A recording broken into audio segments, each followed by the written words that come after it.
कहते जिन्हों समय की समझ नहीं उन्होंने परमात्मा की समझ नहीं हो सकती। जिन्हों वक्त का बोध नहीं उन्होंने परमात्मा का ज्ञान नहीं हो सकता। किधरे बहुत छोटी खेड ना समझ लेना परमात्मा।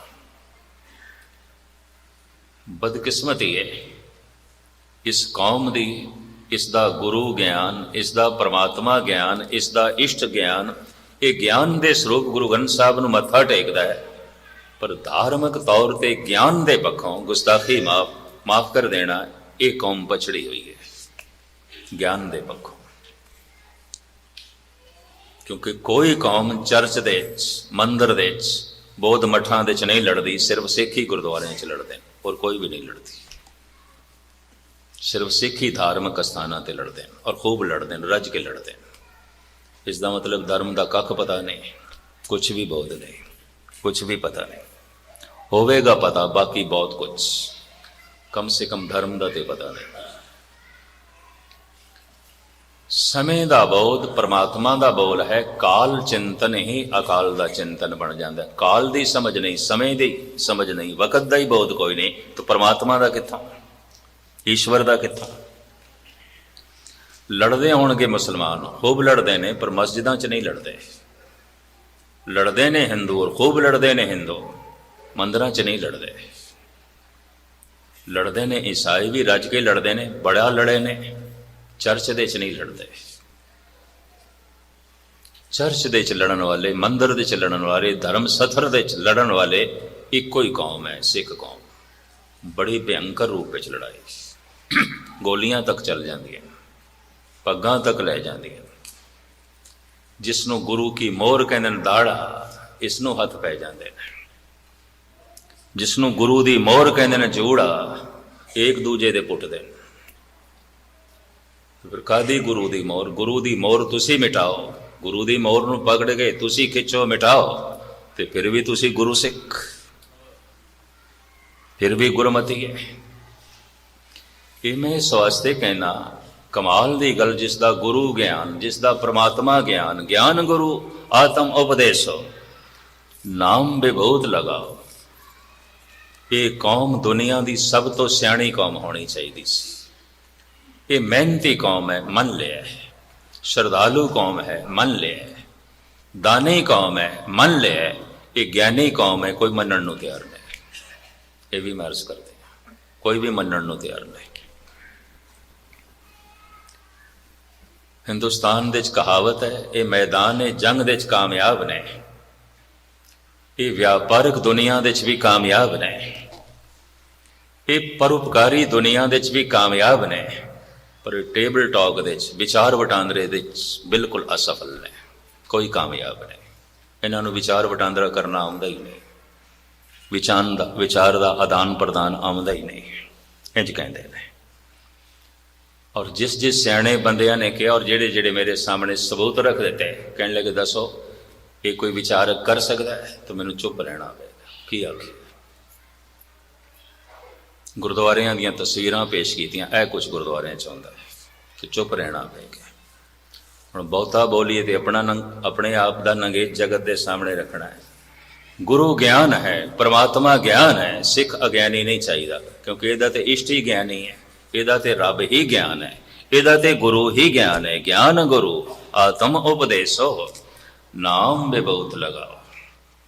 तो धन गुरु गोबिंद सिंह जी महाराज फरमान करते हैं, वो जो परमात्मा है काल चिंतन तो उच्चा है, क्यों? अकाल है। इसे नूं धन गुरु अमरदास जी महाराज का फरमान, एक पंक्ति सामने आ रही है, मेरे पाठी सिंघां नूं चेते होवेगी। गुरु ग्रंथ साहब का जिन्होंने लड़ीवार पाठ किया, उन्होंने सामने पंक्ति आई होवेगी। काल जाल जम जो हो न साखे, सच का पंथा थाट्यो। काल का जाल साडे ते पै ही नहीं सकता, सानू नहीं वेख सकता। असी काल दे जाल दे च नहीं हाँ, असी समय दे फंदे दे च फसे हुए नहीं हाँ, असी समय की पकड़ दे च नहीं हाँ। समय चो निकल गए, समा साड़ी वरतों नहीं कर सकता, समा सानू इस्तेमाल नहीं कर सकता। साड़ी दुनिया समा खत्म हो गया। ਕਹਿੰਦੇ ਨੇ ਇੱਕ ਪਰਮਾਤਮਾ ਦੇ ਸਮਾਂ ਨਹੀਂ ਹੈ, ਇੱਕ ਜੋ ਪਰਮਾਤਮਾ ਨਾਲ ਜੁੜ ਗਿਆ ਉਹਦੇ ਸਮਾਂ ਨਹੀਂ ਹੈ। ਇਸ ਵਾਸਤੇ ਪਰਮਾਤਮਾ ਨੂੰ ਗੁਰੂ ਨਾਨਕ ਨੇ ਕਿਹਾ ਅਕਾਲ ਮੂਰਤ, ਮੂਰਤੀਮਾਨ ਹੈ ਪਰ ਸਮੇਂ ਵਿੱਚ ਨਹੀਂ ਹੈ।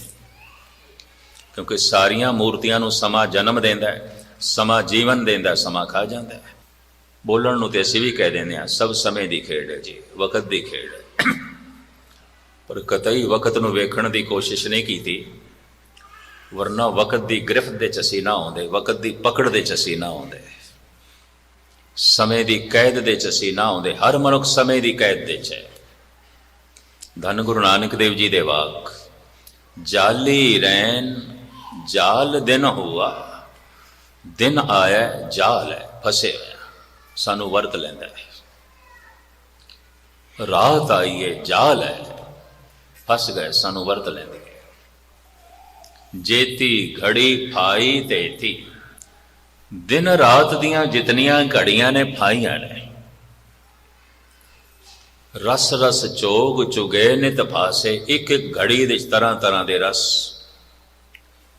ਕਿਸੇ ਵਕਤ ਕੋਈ ਰਸ ਚਾਹੀਦਾ, ਕਿਸੇ ਵਕਤ ਕੋਈ ਰਸ ਚਾਹੀਦਾ, ਕਿਸੇ ਵਕਤ ਕੋਈ ਰਸ ਚਾਹੀਦਾ। ਹਰ ਘੜੀ ਦੁਨਿਆਵੀ ਰਸ ਵਿੱਚ ਮਨੁੱਖ ਨੂੰ ਐਸਾ ਫਸਾ ਕੇ ਰੱਖਦੀ ਹੈ ਫਾਈਆਂ। ਰਸ ਰਸ ਚੋਗ ਚੁਗੇ ਨਿਤ ਫਾਸੇ, ਛੂਟਸ ਮੂੜੇ ਕਮਨ ਗੁਣੀ। ਇੱਥੇ ਗੁਰੂ ਨਾਨਕ ਕਹਿੰਦੇ ਨੇ ਮੂੜੇ, ਐ ਮੂਰਖ ਕਿਸ ਤਰ੍ਹਾਂ ਛੁੱਟੇਗਾ, ਕਿਵੇਂ ਛੁੱਟੇਗਾ? ਇੱਕ ਤੇ ਜਾਲ ਪਿਆ, ਫਿਰ ਤੂੰ ਫਾਈ 'ਚ ਵੀ ਫਸਿਆ, ਇੱਕ ਤੇ ਫਾਈ ਦੇ 'ਚ ਫਸਿਆ, ਉੱਪਰ ਜਾਲ ਪਿਆ। ਕਾਲ ਜਾਲ ਜਮ ਜੋ ਹੋ ਨਾ ਸਾਖੇ, ਮਹਾਰਾਜ ਕਹਿੰਦੇ ਨੇ ਕਾਲ ਦਾ ਜਾਲ ਜਿਸ ਦੇ ਹੱਥ ਦੇ 'ਚ ਹੈ, ਸਾਨੂੰ ਨਹੀਂ ਵੇਖ ਸਕਦਾ, ਇਹ ਜਾਲ ਸਾਡੇ ਤੇ ਨਹੀਂ ਪੈ ਸਕਦਾ। ਧੰਨ ਗੁਰੂ ਗੋਬਿੰਦ ਸਿੰਘ ਜੀ ਮਹਾਰਾਜ ਕਹਿੰਦੇ ਨੇ ਅਕਾਲ ਹੈ ਅਜਾਲ ਹੈ। ਇਹ ਪਰਮਾਤਮਾ ਤੂੰ ਅਕਾਲ ਹੈ, ਤੇਰੇ ਉੱਪਰ ਕਾਲ ਦਾ ਜਾਲ ਨਹੀਂ ਹੈ, ਅਜਾਲ ਹੈ। ਹੁਣ ਜੇ ਵਾਕਈ ਤੂੰ ਕਾਲ ਦੇ ਜਾਲ ਦੇ 'ਚ ਨਹੀਂ, ਅਜਾਲ ਹੈ, ਤਾਂ ਥੋੜੀ ਜੀਆਂ ਕਾਲ ਦੀ ਵਿਆਖਿਆ ਕਰੀਏ। ਇਹਨੂੰ ਕਹਿੰਦੇ ਕਾਲ ਚਿੰਤਨ। ਔਰ ਕਾਲ ਚਿੰਤਨ ਉਦੋਂ ਸਫਲ ਹੋ ਜਾਂਦਾ ਹੈ ਜਦ ਕਾਲ ਚਿੰਤਨ ਅਕਾਲ ਚਿੰਤਨ ਬਣ ਜਾਏ। ਧੰਨ ਗੁਰੂ ਗੋਬਿੰਦ ਸਿੰਘ ਜੀ ਮਹਾਰਾਜ ਨੇ ਤੇ ਆਪਣੀ ਅਜ਼ੀਮ ਰਚਨਾ ਦਾ ਨਾਂ ਹੀ ਰੱਖਿਆ ਅਕਾਲ ਉਸਤਤ। ਉਹਦੀ ਮਹਿਮਾ ਜੋ ਸਮੇਂ ਦੇ 'ਚ ਨਹੀਂ ਹੈ, ਵਕਤ ਦੇ 'ਚ ਨਹੀਂ ਹੈ। ਔਰ ਉਸੇ ਦਾ ਜ਼ਿਕਰ ਜਾਪ ਸਾਹਿਬ ਦੇ 'ਚ ਕਰ ਦਿੱਤਾ ਹੈ। ਅਕਾਲ ਹੈ, ਅਜਾਲ ਹੈ, ਅੱਲਾ ਹੈ, ਅਜਾ ਹੈ। ਕਾਲ ਚਿੰਤਨ, ਸਮੇਂ ਦਾ ਚਿੰਤਨ। ਸਮੇਂ ਨੂੰ ਵਿਦਵਾਨਾਂ ਨੇ 3 ਧਾਰਾਵਾਂ ਦੇ 'ਚ ਵੰਡਿਆ ਹੈ।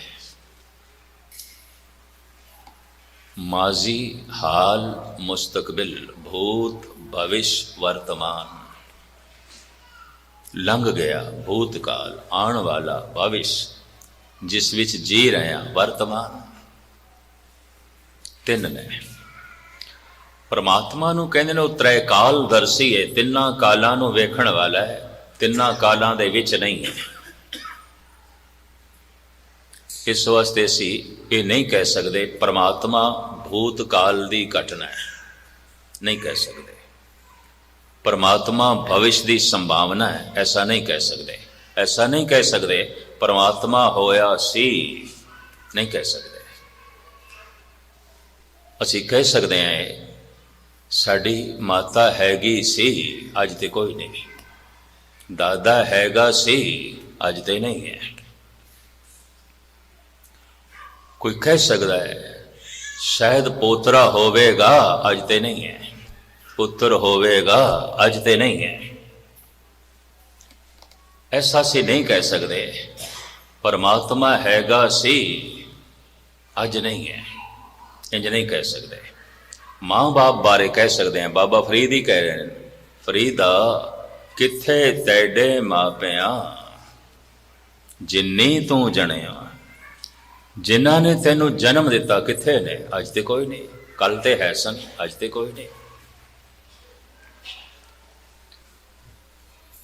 ਇਸ ਨੂੰ ਪੂਰਨ ਖੁਲਾਸੇ ਦੇ ਰੂਪ ਵਿੱਚ ਤਾਂ ਮੈਂ ਫਿਰ ਬਿਆਨ ਕਰਾਂਗਾ, ਜੋ ਹੈ ਤੇ ਨਹੀਂ ਹੋ ਜਾਂਦਾ, कि जो नहीं है तो है हो जाता है।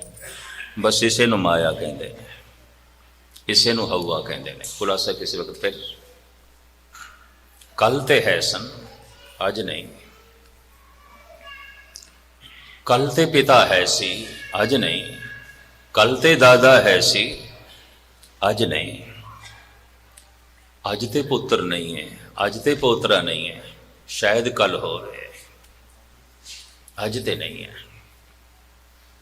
एक मोटा उदाहरण मैं दे रहा, तो परमात्मा भविष्य की संभावना नहीं कि होवेगा, परमात्मा भूतकाल की घटना नहीं कि परमात्मा हैगा सी, नहीं कह सकते ऐसा। अकाल, तो अकाल दे वर्तमान भी नहीं आता, यह भी मैं अर्ज करते हैं।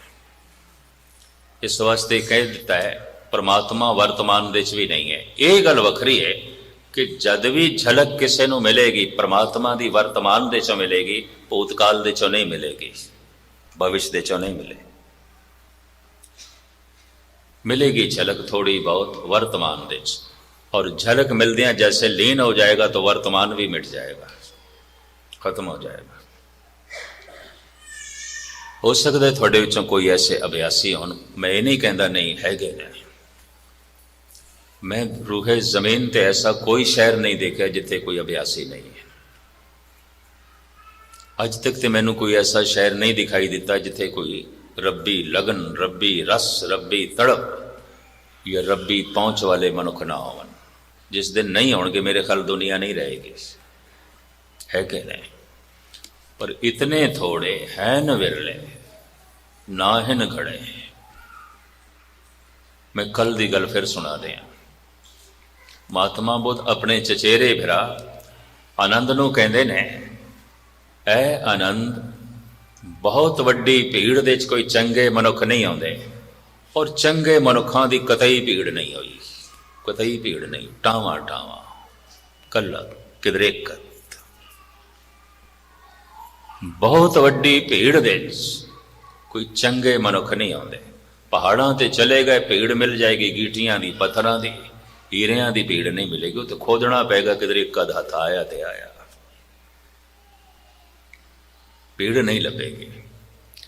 गीटियां पत्थरां दी भीड़ है, ये ते बहुत ने, ये ते बहुत ने, हैं न विरले, हैं ते सही पर बहुत थोड़े, बहुत थोड़े, बहुत थोड़े।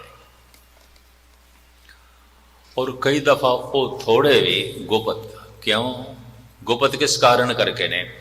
वो किधरे बोरे च बैठे ने, गुफा च बैठे ने, कतई नहीं, जगत नूं समझ नहीं। एक बच्चे नूं की पता है जवानी की आउंदी है, और एक जवान नूं की पता है बुढ़ेपा की आउंदा है, बुढ़े हो के पता चलता है बुढ़ेपा की है। और एक बुढ़े नूं की पता है मौत की आउंदी है, मर के ही पता चलता है मौत की आउंदी है। इस चक्कर च ना पैना, अगले के च खबर ना पाई, अगे दी कोई समझ नहीं है मनुख नूं। मैं एक दफा फिर दोहरावां, एक बच्चे नूं की पता है जवानी की आउंदी है, जवान बन के पता चलता है जवानी की आउंदी है। एक जवान नूं की पता है बुढ़ेपा की आउंदा है, बुढ़े होके पता चलता है बुढ़ेपा की है। और एक बुढ़े नूं की पता है मौत की आउंदी है, मर के पता चलता है मौत की है। दूजे दी मौत नाल कख नहीं पता चलता। बुढ़ियां नूं वेख के बुढ़ेपे दा नहीं पता चलता, कुछ भी नहीं पता चलता। बुढ़े दिखाई दे रहे ने पर बुढ़ेपा की है, ये तो बुढ़े होके ही पता चलता है, उन्हें नहीं। जवान दिखाई दे रहे ने बच्चे नूं, पर जवानी की आउंदी है कख नहीं पता। तो जवान बन के पता चलता है जवानी की आउंदी है। लाशां दिखाई दे रही हैं, कबरां दिखाई दे रही हैं, अर्थियां उठदियां घर घर चो दिखाई दे रही ने। इतने मर के ही पता चलता है मौत की आउंदी है, उंज नहीं पता चलता, कुछ भी नहीं पता चलता। इतने गुरमुख बन के ही पता चलता है गुरमुखताई की आउंदी है। संत बन के ही पता चलता है संतपना की है। परमात्मा का स्वरूप होके ही पता चलता है परमात्मा की है। ए वड ऊंचा होवे कोय, तिस ऊंचे को जाने सोए। ये तो इंज कह सकते हैं एक बच्चे नो, ए वड ऊंचा होवे कोय, जवान वर्गा होएगा तेन पता चल जाएगा जवानी की है, अजे तो नहीं। और एक जवान नू कह सकते हैं ए वड ऊंचा होवे कोय, ਬੁੱਢਾ ਹੋ ਜਾਏਗਾ ਤੈਨੂੰ ਪਤਾ ਚੱਲ ਜਾਏਗਾ ਬੁਢੇਪਾ ਕੀ ਆਉਂਦਾ ਹੈ, ਅਜੇ ਤੇ ਨਹੀਂ। ਮਰ ਕੇ ਪਤਾ ਚੱਲ ਜਾਏਗਾ ਮੌਤ ਕੀ ਆਉਂਦੀ ਹੈ, ਅਜੇ ਤੇ ਨਹੀਂ। ਜਪਦਿਆਂ ਅਭਿਆਸ ਕਰਦਿਆਂ ਜਿਸ ਦਿਨ ਤੂੰ ਰੱਬ ਵਰਗਾ ਹੋ ਗਿਆ ਤੈਨੂੰ ਪਤਾ ਚੱਲ ਜਾਏਗਾ ਰੱਬ ਕੀ ਹੈ, ਪਰਮਾਤਮਾ ਕੀ ਹੈ। ਉਂਝ ਤੇ ਨਹੀਂ, ਕੱਖ ਨਹੀਂ ਪਤਾ ਚੱਲੇਗਾ। ਲੋਕੀ ਜੋ ਫੈਸਲਾ ਕਰਦੇ ਨੇ ਫਲਾਣੇ ਬਹੁਤ ਵੱਡੇ ਸੰਤ ਨੇ, ਮਹਾਂ ਸੰਤ ਨੇ, ਔਰ ਸਭ ਫੈਸਲਾ ਉਹੀ ਕਰਦੇ ਨੇ ਜਿਵੇਂ ਬੱਚਾ ਕੋਈ ਜਵਾਨਾਂ ਦੇ ਬਾਰੇ ਫੈਸਲਾ ਕਰੇ, ਤੇ ਜਿਵੇਂ ਜਵਾਨ ਕੋਈ ਬੁੱਢਿਆਂ ਬਾਰੇ ਫੈਸਲਾ ਕਰੇ, ਤੇ ਜਿਵੇਂ ਕੋਈ ਬੁੱਢਾ ਮਰਿਆ ਹੋਇਆ ਬਾਰੇ ਫੈਸਲਾ ਕਰੇ। ਅਗਲੀ ਕਿਛ ਖਬਰ ਨਾ, ਅੱਗੇ ਦੀ ਸਮਝ ਨਹੀਂ ਆਉਂਦੀ ਮਨ ਨੂੰ, ਅੱਗੇ ਦੀ ਸਮਝ ਨਹੀਂ ਆਉਂਦੀ ਮਨ ਨੂੰ, ਅੱਗੇ ਦੀ ਸਮਝ ਨਹੀਂ।